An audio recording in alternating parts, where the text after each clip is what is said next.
நீங்கள் பார்த்து கொண்டிருப்பது உங்கள் ரேமா டிவி. இது சத்தியத்திற்கு சாட்சி. ஆண்டவரும் அருமை இரட்சகருமான இயேசு கிறிஸ்துவின் நாமத்தினாலே உங்கள் யாவருக்கும் என்னுடைய அன்பின் வாழ்த்துக்கள். பிரியமானவர்களே, திங்கட்கிழமை தோறும் கானான் பயணம் என்கிற தலைப்பிலே ஆண்டவருடைய வார்த்தைகளை நம்ம தியானித்து கொண்டிருக்கிறோம். இந்த கானான் பயணம் ஒரு மனிதன் இந்த உலகத்திலிருந்து தேவனுடைய ராஜ்யத்திற்கு செல்வதற்கான பயிற்சி காலம்தான் இந்த கானான் பயணம். ஆகவே தான் இந்த கானான் பயணத்திலிருந்து நம்ம வேத போதனைகளை சரியாய் பெற்றுக்கொள்ள வேண்டும். 40 ஆண்டு காலம் ஆண்டவர் அவர்களை நடக்க பண்ணினார். மொத்த கானான் பயணத்திற்குமான ஒரே ஒரு குறிக்கோள், பாவத்திலிருந்து இவர்கள் விடுதலையாகி பக்குவப்படுத்தப்பட்டு பரலோக ராஜ்யம் வந்து சேர வேண்டும். எனக்கு அன்பானவர்களே, ஆண்டவருடைய வேதம் சொல்லுகிறது, பாவம் எப்படி இந்த பூமிக்குள்ளே வந்தது? மனிதர்களை உருவாக்கி தோட்டத்திலே ஆண்டவர் அவர்களை வைத்திருந்தார். பாவம் செய்யாதவர்களாய் பரிசுத்தமாய் இருந்தார்கள். அந்த அளவுக்கு மகிமையிலே நிறைந்திருந்தார்கள். அவருடைய ஊன கண்கள், மாம்ச கண்கள் திறக்கல, ஆவிக்குரிய கண்கள் தான். அதிலேயே அவர்கள் எல்லாவற்றையுமே பார்த்தார்கள். ஆகவே தான் அவர்கள் 2 பேரும் நிர்வாணிகளாய் இருந்தும் வெட்கமறியாதிருந்தார்கள். ஒரு ஆவிக்குரிய ஸ்திதி, ஆவிக்குரிய கண்கள். ஆனால் இவர்கள் முதல் முறையாய் பாவம் செய்த பொழுது,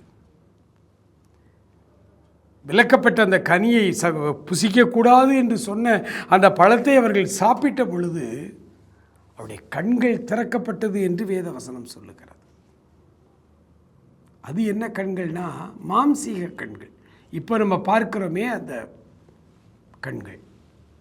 ஆவிக்குரிய கண்கள் அது உள்ள செத்த நிலைமைக்கு தள்ளப்பட்டு விட்டது பாவம் செய்த பொழுது.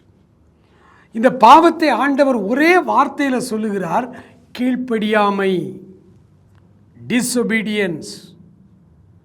அன்று முதல் தோட்டத்தில் ஆரம்பித்த அந்த பாவம் இன்று வரை எல்லாருடைய இரத்தத்திற்குள்ளும் ஒரு கீழ்ப்படியாமை இருக்கிறது. எல்லாருடைய இரத்தத்துக்குள்ளும் கீழ்ப்படியாமை இருக்கிறது. ஒரு நல்ல திருச்சபை 40 பேர் ஞாயிற்றுக்கிழமை ஆராதிக்க வருகிறார்கள். ஒரு பாஸ்டர் அவர்களை நடத்துகிறார். 40 பேரும் அவருடைய வார்த்தைக்கு கீழ்ப்படுகிறார்கள். அல்லேலூயா சொல்லுங்க. எல்லாரும் அல்லேலூயா சொல்றாங்க. ஸ்தோத்திரம் பண்ணுங்க, எல்லாரும் ஸ்தோத்திரம் பண்றாங்க. ஆனால் மாதம் ஒரு நாள் இந்த ஊழியக்காரர்கள் எல்லாம் சேர்ந்து ஒரு ஊழியர் கூட்டம் நடத்துறாங்க. அங்கே ஒரு 40 ஊழியர்கள் இருக்காங்க. அவர்களுக்கு செய்தி கொடுக்க ஒரு ஆளை கூப்பிட்டுருக்காங்க. அவர் வந்து நிற்கிறார். அவர் வந்து நின்று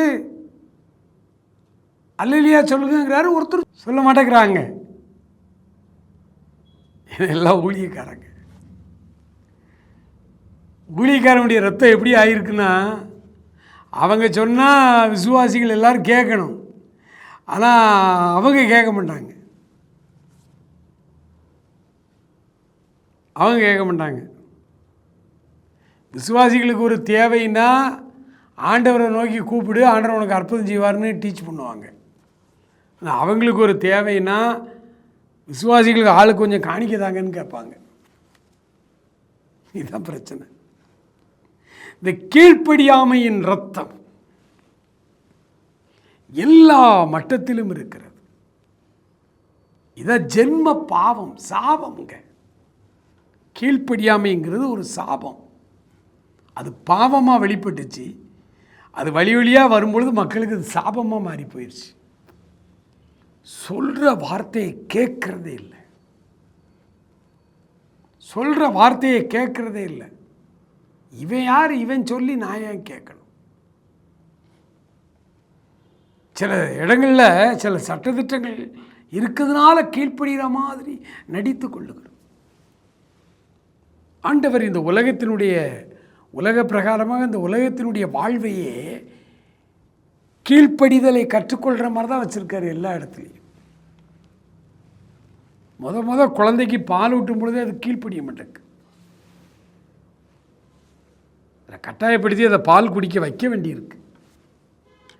அப்புறம் பால் உணவு மட்டும் போதாது, கொஞ்சம் திட ஆகாரமும் குழந்தைக்கு வேணும்னு சொல்லி திட ஆகாரங்களை பழக்கும் போதும் பிள்ளை வேண்டாம் தான் சொல்லுது. கீழ்ப்படியாமை. 2 அடியை போட்டாவது அதை கீழ்ப்படிய வைக்கிறோம், கட்டாயப்படுத்துகிறோம். அப்புறம் பள்ளிக்கூடத்துக்கு போகிறான், அங்கே நிறைய சட்டத்திட்டங்கள் வந்துட்டு இப்போ அந்த இதுக்கு ஒரு சில ஒழுங்குகள். ஷார்ட் பிரேக், அப்போ தான் நீ தண்ணி குடிக்கணும். அப்புறம் லாங் பிரேக், லஞ்சு டைம் சாப்பிடணும். அப்புறம் ஒரு ஷார்ட் பிரேக், அப்போ தான் நீ ரெஸ்ட் ரூம் போகணும். அது வரைக்கும் இஷ்டத்துக்கு இருந்தான். முதல் 3 ஆண்டுகள் 4 ஆண்டுகள் எல்கேஜியில் சேர்த்த உடனே தான் அப்படி கொஞ்சம் கொஞ்சமாக சட்டத்திட்டங்களை கொண்டு வந்து அந்த பிள்ளைகளுக்கு அப்படியே ஒரு காரியங்களை கீழ்ப்படிதலை தாங்க கற்றுக் கொடுக்குறாங்க. சொன்னால் கேட்கணும், சொன்னால் கேட்கணும். இது பள்ளிக்கூடத்தில் அடித்தாது கீழ்ப்படிய வைங்கன்னு பார்த்தாங்க. கொஞ்ச நாளைக்கு இது ஒர்க் அவுட் ஆச்சு. இப்போ அடித்தா கீழ்ப்படுகிறதுக்கு வாய்ப்பு இல்லை. இன்றைக்கி மனிதனுடைய மனோபாவங்கள்லாம் மாறிட்டு யாரும் கீழ்ப்படுகிறது இல்லை. அதன் பிறகு படித்து முடிச்சுட்டு கல்லூரிக்கு வர்றோம், அங்கேயும் சட்டத்திட்டங்கள். அப்புறம் வேலைக்கு வந்த உடனே அங்கே மேல் அதிகாரிக்கு கீழ்ப்படியணும்.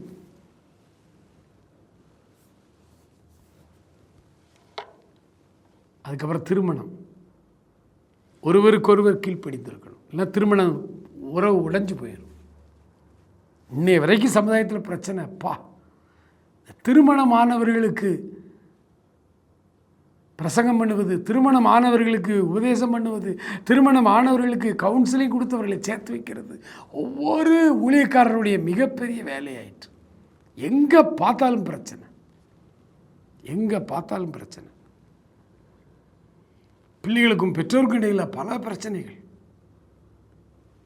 எங்கே பார்த்தாலும் வாழ்வின் எல்லா மட்டங்களிலும் கீழ்ப்படிதலை பிள்ளைகள் கற்றுக்கொள்ளணும்னு ஆண்டவர் இந்த பணி நிலைகள் எல்லாம் வைத்திருந்தார். எல்லாத்துலேயும் ஒட்டச்சிக்கிட்டு வெளியில் வந்து நாட்டில் சட்டமே போட்டாங்க, வாத்தியார்கள் அடிக்கக்கூடாது, பிள்ளைகளை கண்டிக்கக்கூடாது. ஏன் அவன் கீழ்ப்படியக்கூடாது? எங்கேயும் யாருக்கும் கீழ்ப்படுகிறது இல்லை,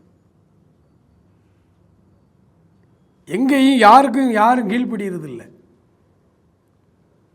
இதுக்கு என்ன காரணம்? இந்த கீழ்ப்படியாமை தான் முதல் பாவம். ஒவ்வொரு மனிதர் குலத்துக்கும் சாபமாய் மாறின அந்த முதல் பாவம் கீழ்ப்படியாமை. அதனால தான் ஆண்டவர் யாத்திராகமம் 40 அதிகாரங்களிலும் இஸ்ரேல் ஜனங்கள் அப்படி வழிநடந்து வரும் பொழுது அவர்களுக்கு ஒவ்வொரு காரியத்திலேயா கீழ்ப்படிதலை கற்றுக் கொடுப்பதற்கு ஒவ்வொரு காரியமாக பண்ண. ஏன்னா இது சட்டத்திட்டத்தினால வராது, தன்னெழுச்சியாய் வர வேண்டும். ஆகவே தான் நான் சொன்னேன், தாழ்மை உள்ளவர்கள் பாக்கியவான்கள் என்று சொன்னார். தன்னைத்தான் தாழ்த்துகிறவன் உயர்த்தப்படுவான் என்று ஆண்டவர் சொன்னார்.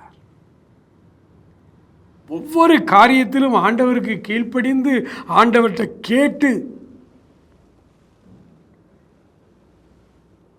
நம்முடைய வாழ்விலே எல்லா காரியத்திலும் ஆண்டவருக்கு முழுமையாய் நாம் நம்மை ஒப்புக் கொடுக்க வேண்டும். அப்படித்தான் கொண்டு வந்தார். அதற்குத்தான் திருச்சபை ஏற்படுத்தி நீ கண்ணால் பார்க்குற, உன்னை வழி நடத்துகிற, உனக்காய் கண்ணீர் விட்டு ஜெபம் பண்ணி கொண்டிருக்கிற உன்னுடைய போதகருக்கு கீழ்ப்படிப்பா. சபையில் வச்சேன். இதை போதகர்களும் புரிந்து கொள்ளணும், அப்படி உபதேசம் கேட்கிற ஆண்டவருடைய பிள்ளைகளும் புரிந்து கொள்ளணும். அவர்கள் கீழ்ப்பிடிவார்கள். உடனே நீ உன்னைய எஜமானாகவோ உன்னைய ராஜாவாகவோ நீ நினச்சி அவர்கள் மேலே பயங்கரமாக நீ இந்த பெரிய நுகத்தடியை வச்சிடக்கூடாது. அவருடைய சுமை இலகுவாயுடைய நுகம் மெதுவாயும் இருக்கும் என்று வேதம் சொல்லுகிறது. கட்டாயமாய் அல்ல, மனப்பூர்வமாய் மந்தையை மேய்க்க வேண்டும். மனப்பூர்வமாய் அவர்களுக்கு அதை கற்றுக் கொடுக்க வேண்டும். கீழ்ப்படிதல்ங்கிற அந்த ஒரு குணம் வர்றதுக்காகத்தான் இந்த உலகமே இயங்கிக்கிட்டு இருக்கு. எப்போ ஒரு மனிதன் தன்னை மரண பரியந்தம் முற்றுமுடிய அவன் கீழ்ப்படிய கற்றுக்கொள்ளுகிறான், அப்பொழுது அவனை கர்த்தர் தன் பரலோகத்துக்கு எடுத்துக்கொள்ளுகிறார். ஒவ்வொன்றா வாழ்க்கையில் ஊழியக்காரங்களாக இருந்தாலும் சரி, திருச்சபையில் உள்ள மக்களாக இருந்தாலும் சரி, அல்லது புறமதத்தை சேர்ந்தவர்களாக இருந்தாலும் சரி, யாராக இருந்தாலும் கீழ்ப்படிய வேண்டும். கீழ்ப்படியாமை தான் பெரிய பிரச்சனை. இன்று வரை எத்தனையோ வருடங்கள் ஆசிரியராக வேலை செய்தேன். அதிகாரங்களுக்கு கீழ்ப்படிய என்னால் முடியாது. ஆண்டவர் ஒவ்வொரு காலகட்டத்திலையும் எனக்கு ரொம்ப பிரச்சனையாக இருக்கும்போது ஒரு நல்ல தலைமை ஆசிரியரை தருவார். நான் மகிழ்ச்சியோடு இருப்பேன். ஆனால் நான் புரிந்து கொள்ளலாம், அடுத்த தலைமை ஆசிரியர் எனக்கு விரோதமாக வருவார்னு எனக்கு நான் புரிந்து கொள்ள, அடுத்த தலைமை சொல்வார், எனக்கு அவருக்கும் பிரச்சனையாக இருக்கும். ஏன்னா ஆண்டவர் நீ கீழ்ப்படியணும்னு எதிர்பார்க்குறாரு. நான் கீழ்ப்படிகிறது இல்லை, கீழ்ப்படியாமை எனக்குள்ளே இல்லை. உலக பிரகாரமான வேலையில் வைத்து எனக்கு எவ்வளவோ டீச் பண்ணி பார்த்தாராங்க. கொஞ்சம் கொஞ்சமாய் நான் இந்த காரியங்களை விளங்கி கொண்டு என்னுடைய அரசு பணியிலே முற்றுமுடிய கடைசி ஒரு 3 ஆண்டுகள் முற்றுமுடிய நான் கீழ்ப்படிஞ்சேன். உடனே ஆண்டவர் வேலையை விட்டு வெளியில் வந்துட்டார். இது வருஷ ஆரம்பத்திலே நடந்திருக்க வேண்டியது. என்னுடைய கீழ்ப்படியாமை என்னுடைய ஊழியத்தில் ஒரு பெரிய பின்னடைவை ஏற்படுத்தினது அப்படின்னா அது என்னுடைய ஊழியத்தில் உள்ள என்னுடைய குணம் கீழ்ப்படியாமை என்கிற குணம். என்றைக்கு அந்த அரசு வேலையிலே நான் முற்றுமுடிய கீழ்ப்படிய கற்றுக்கொண்டேனோ தன்னார்வமாய், அப்போ ஆண்டவர் சொன்னார், இப்போ வேலையை விட்டு வெளியில் வா அப்படின்னார். நான் வந்து கேட்ட, ஆண்டவர் ஒரு 10 வருஷத்துக்கு முன்னாடி சொல்லக்கூடாதா? ஒரு 20 ஆண்டுகளுக்கு முன்னாடி பெலன்று நல்லா இருக்கும்போது நீ முழு நேர பணிக்கு அழைச்சிருக்க கூடாதா? ஆண்டவர் சொன்னார், அப்போ நீ கீழ்ப்படியில்லையே. எனக்கு அன்பானவர்களே, ஆண்டவர் நம் மேலே மிகுந்த அன்புள்ளவர். அவர் நம்மை ஆசீர்வதிக்க அறிந்திருக்கிறார். அவர் நமக்கு என்ன தேவை என்று அவருக்கு தெரியும். அவர் நமக்கு தர வைத்திருக்கிறார். ஆனால் அவருடைய கீழ்ப்படிதலுக்கு தக்கதான் அவர் தன்னுடைய ஆசீர்வாதங்களை உனக்கு தருக விரும்புகிறார். சில காரியங்களை உனக்கு கொடுத்துருவார். நீ திருந்தாமல் இருந்தாலும் சில காரியங்களை ஆண்டவர் உனக்கு கொடுத்துருவார். உனக்கு தேவைன்னு அவருக்கு தெரியும். ஆனால் நீ இன்னும் கீழ்ப்படிதலில் முழுமையாக வரலன்னு தெரியும். ஆனால் கொடுப்பார். ஒவ்வொன்றா பாருங்கள், செங்கடல் 2ஆக பிரிந்தது. மகிழ்ச்சியோடு வந்தாங்க, கீழ்ப்படிஞ்சிருவாங்கன்னு பார்த்தாரு. சரி, இவங்க கீழ்ப்படிகிற மாதிரி தெரியலேன்ட்டு 3 நாள் தண்ணி இல்லாமல் நடக்க விட்டார். ஒரு தண்ணி கொஞ்சம் கிடச்சிது, கசப்பு. உடனே அவர்கள் கூக்குறல், கீழ்ப்படியலை. எப்போதுமே என்ன சொல்லியிருக்கணும், மோசே செங்கடலை அடைச்சிருந்தது, நீ ஆண்டவர்கிட்ட ஜெபம் பண்ணி கோலை வச்சு அடித்த செங்கல் 2ஆக பிரிஞ்சு நாங்கள் 8ஆம் தடவையில் நடந்து வந்த மாதிரி எவ்வளோ ஆச்சரியமான காரியத்தை ஆண்டவர் செய்தார் உன் மூலமாக. இப்போ கசப்பு தண்ணி தானே, இதை இனிப்பாக்க ஆண்டவருக்கு முடியாதா? கேள் ஆண்டவர்கிட்ட, நம்ம அதை இனிப்பாக்கிட்டு குடிக்கலாம் அப்படின்னு. அப்படி சொல்லியிருந்தால் அது கீழ்ப்படிதல். முறுமுறுத்தார்கள். மோசேட்ட வந்து சொன்னாங்க, எங்களை தண்ணி தாகத்தினால சாகதுக்கா என்னைய கூப்பிட்டு வந்தாங்க. போச்சு. 2வது கட்டத்திலையும் ஃபெயில். இப்படி ஆண்டவர் ஒவ்வொரு கட்டமாய் கீழ்ப்படிதலை கற்றுக் கொடுத்து கொண்டே வந்தார். ஒரு முறை நண்பர் சுவிசேஷ ஜெபக்குழுவிலே தன்னார்வ தொண்டராய் இன்று வரை வேலை பார்த்து கொண்டிருக்கிற ஒரு அருமையான அண்ணனும் அக்காவும் உண்டு, எனக்கு தெரியும். திருவாடனை பகுதியிலே அவர்கள் ஆண்டவருடைய ஊழியத்தை செய்தார்கள். அந்த அருமையான அண்ணன் ஹெல்த் டிபார்ட்மெண்ட்டில் ஒர்க் பண்ணிக்கிட்டு இருந்தாங்க. மதுரையை பூர்வீகமாகிக் கொண்டவர்கள். அவர்களோடு எனக்கு ஊழியத்தில் நல்ல ஐக்கியம் உண்டானது, பழக்கம் உண்டானது. மகிழ்ச்சியோடு நான் அவர்களோடு பேசும்பொழுது எனக்கு பள்ளிக்கூடத்தில் ரொம்ப பிரச்சனையான நேரம். அப்போ நான் அவர்கிட்ட கேட்டேன், எப்படி அண்ணே நம்மளை மாதிரி இந்த பகுதி நேரமாக ஊழியம் செய்கிறவங்க, அரசாங்கத்தில் வேலை பார்த்துக்கிட்டே ஊழியம் செய்கிறவங்களுக்கு எவ்வளோ பிரச்சனை இருக்குது. அப்போ அவர் சொன்னார்,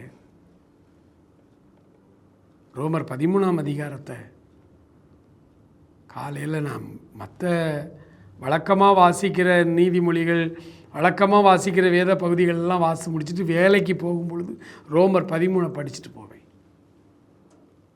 மேலான அதிகாரங்களுக்கு கீழ்ப்படியுங்கள். அவங்க நல்லவங்களாக இல்லாட்டாலும் அவங்களுக்கு கீழ்ப்படியுங்க. ஆனால் அவங்க தெய்வத்துக்கு அடுத்த காரியத்தில் கை வச்சா மட்டும் கீழ்ப்படிய தேவையில்லை. மற்றபடி மேலான அதிகாரிகளுக்கு வந்தனம் செலுத்துங்கள், கனப்படுத்துங்கள், கீழ்ப்படியுங்கள்னு போட்டிருக்கும் 13ஆம் அதிகாரத்தில்.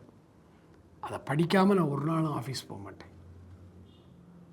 அதனால் எனக்கு அலுவலகத்திலலாம் எந்த பிரச்சனையும் இல்லை. ஆண்டவர் என்னை நன்றாய் ஊழியத்தில் வைத்திருக்கிறார் என்று சொன்னார். கீழ்ப்படிதல் வந்தாலே நம்முடைய பல பிரச்சனைகள், நம்முடைய குடும்பத்தை சுற்றி இருக்க பல நெருக்கங்கள் நம்ம விட்டு முற்றிலுமாய் விலகிப்போம். ஆண்டவரிடத்திலே ஆலோசனை கேளுங்கள். நீங்கள் முதலாவது ஒன்றை விளங்கிக் கொள்ளுங்கள். ஆண்டவரே, என்னுடைய இரத்தத்திலே கீழ்ப்படியாமை இருக்கிறது. அதை நாம் எல்லாரும் ஒத்துக்கொள்ளத்தான் வேண்டும். அது உண்மையும் கூட. ஆண்டவரே, என்னுடைய இரத்தத்தோடு இரத்தமாய் எனக்கு இருக்கிற ஒரு கெட்ட குணம் கீழ்ப்படியாமை. எந்த காரியத்துக்கும் கீழ்ப்படியாம தான் நான் இருப்பேன். நானா எனக்குன்னு ஒரு வாழ்க்கையை செட் பண்ணி வைத்துக்கொண்டு, சில குறிக்கோள்களை வைத்துக்கொண்டு, யார் என்ன சொன்னாலும் கேட்குற மாதிரி நடிப்பேன்னு ஒழிய கேட்க மாட்டேன்.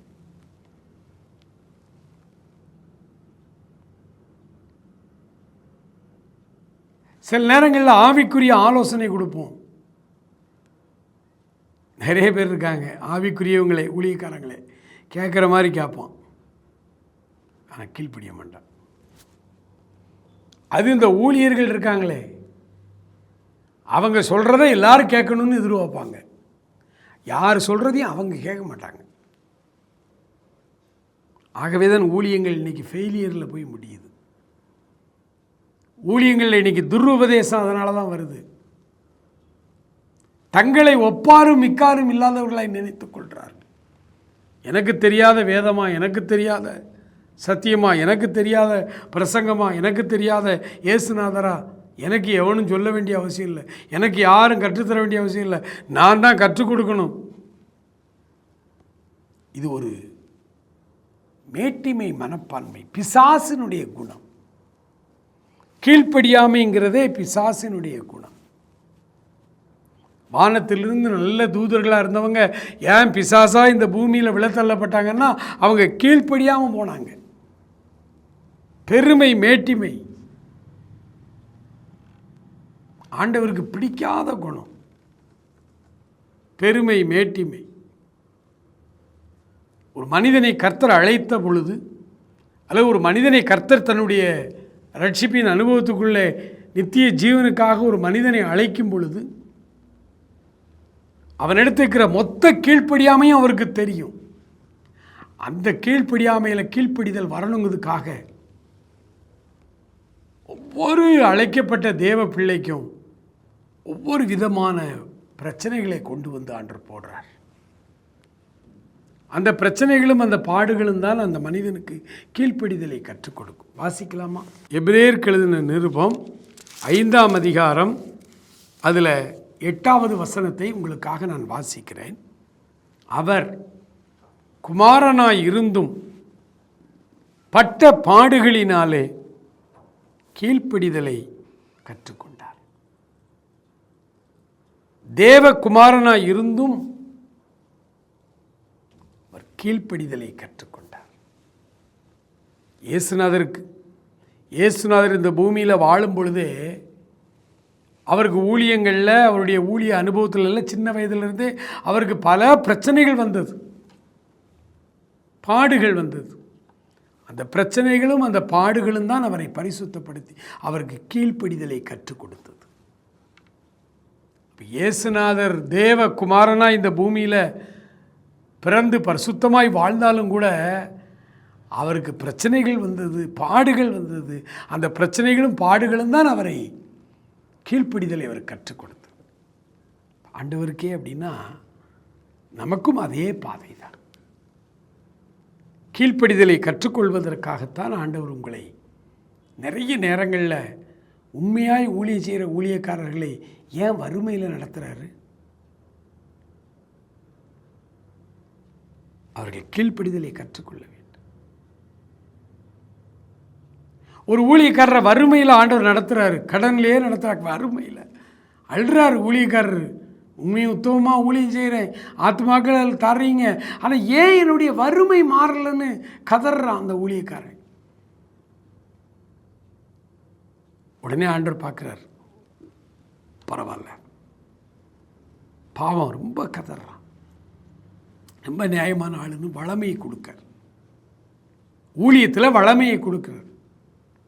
ஊழியத்தில் வளமையாக வந்த பிறகு பார்த்தா அவன் பாதம் மாறி போயிடுறான். ஆண்டவரை விட்டு எத்தனை ஊழியக்காரங்களை நான் உங்களுக்கு சொல்லலாம். வறுமையிலே சிறப்பாய் வாழ்ந்தவர்கள், வறுமையிலே சத்தியத்திற்காய் நின்றவர்கள், வறுமையான சூழ்நிலையில் ஆண்டவருக்காக வைராக்கியமாய் நின்ற அநேக ஊழியக்காரர்கள் ஆண்டவருடைய வைராக்கியத்தை பார்த்து, அவருடைய உண்மை காரியங்களை பார்த்து அவர்களுக்கு வளமையை கொடுத்தார். ஃபைனான்சியலை ரிலீஸ் பண்ணி விட்டார். எக்கச்சக்கமாக அவர்களுக்கு வளமை வந்த பொழுது வளமையிலே வழிதவறி போய்விட்டார்கள். வறுமையில் அவர்கள் கூட இருந்த உண்மையானவர்களையும் விரட்டிட்டாங்க. வளமையில் கண்டவங்களையெல்லாம் பின்னாடி சேர்த்துக்கிட்டு எங்கேயோ போயிட்டுருக்காங்க. பாவம் இல்லை. இப்போ ஆண்டவர் பார்க்குறாரு, உங்கள் மேலே அன்பு வைத்து, ஓ அப்போ இவனை வறுமையிலே நடத்திக்கிட்டு இருந்தால் கடைசி வரைக்கும் சரியாக இருப்பான். வறுமையில் நிறைய ஊழியர்கள்டைக்கு வறுமையில் இருக்க காரணம் போதுமான கீழ்ப்படிதலுக்குள்ளே நீங்கள் இன்னும் வரவே இல்லை. போதுமான கீழ்ப்படிதல் உங்களுக்குள்ளே வந்துருச்சு அப்படின்னு ஆண்டவர் தெரிஞ்சாருன்னா உங்களுக்கு வளமையை கொடுத்துருவார். ஆபிரகாம் ஆண்டவருக்கு அப்படி கீழ்ப்படிந்தாருங்க. கீழ்ப்படிதலுக்கு உதாரணம் நிறைய பேர் இருக்காங்க. அதில் மெயின் ஆபிரகாம். 25 வருஷம் தவமிருந்து பெற்ற பிள்ளையை பலி செலுத்தும் போது கூட ஏன் எதுக்குன்னு கேட்காம அப்படியே போயிட்டார். அவ்வளோ கீழ்ப்படிதல். ஆண்டவரே வியந்து பாராட்டுறாரு ஆபிரகாமுடைய கீழ்ப்படிதலை. அவ்வளோ கீழ்ப்படிதல் வரும்பொழுது அப்படி வறுமை மாறுகிறது. இன்னைக்கு ரொம்ப பேர் வறுமையில் ஆண்டவரை பின்பற்றுகிற, ஆண்டவரை ஏற்றுக்கொண்ட, அரசு அலுவலகங்களில் வேலை பார்த்து லஞ்சம் வாங்காமல் வேலை பார்க்கிற அநேக ஊழியர்கள், அநேக பிள்ளைகள் வறுமையிலே, அநேகம் பிள்ளைகள் வறுமையிலே இருக்கிறார்கள். அதற்கு காரணம் ஆண்டவர் உங்களை நேசிக்கிறார். உங்கள் வாழ்க்கையிலே பாடுகளை அனுமதிக்கிறார். இந்த வறுமை தான் உங்களை கீழ்ப்படிதலை கற்றுத்தர வந்திருக்கிறது. அதனால தான் பிற்காலத்தில் தாவீது சொல்கிறாரு, நான் உபத்திரவப்பட்டது நல்லது, அதனால் உம்முடைய பிரமாணங்களை கற்றுக்கொள்ளுகிறேன் என்று. ஜெபிப்போமா? ஒப்பு கொடுப்போமா? ஆண்டவரே, என்னுடைய கீழ்ப்படிதல் எந்த நிலைமையில் இருக்கிறது? மாயமான தாழ்மை, மாயமான கீழ்ப்படிதலை எடுத்து போட்டுவிட்டு தன்னார்வமாய் உண்மையாகவே நான் கீழ்ப்படிதல் உள்ள பிள்ளையாய் வந்திருக்கிறேனா?